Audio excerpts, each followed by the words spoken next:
How to get Genmoji on iPhone without official support. Hey everyone, welcome back to the channel. Today, I'll guide you step by step on how to get Genmoji on your iPhone, even if it doesn't officially support it. By the end of this video, you'll have fully customized Genmoji stickers ready to share. Let's jump in. The first thing you'll need is an app called Emoji Hub. It's completely free and available on the App Store, so go ahead and download it.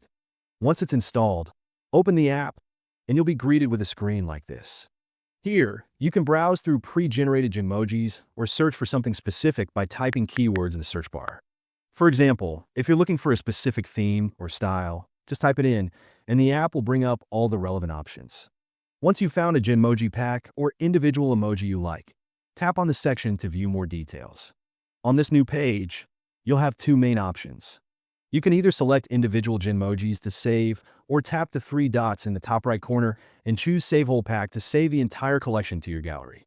Now that you've saved your desired Genmojis, it's time to turn them into stickers. Open your Photos app and locate the image you just saved. Press and hold on the Genmoji until you see this effect. This indicates the image has been isolated. Next, choose the option Add Sticker. You can even add effects or text if you want to personalize it further. Once you're happy with your sticker, tap Done. That's it. Your custom Genmoji sticker is now ready to send via iMessage, WhatsApp, or any other platform. If you found this tutorial helpful, don't forget to give it a thumbs up, subscribe for more similar tips, and hit that notification bell so you never miss an update from us. Thanks for watching, and I'll see you in the next one.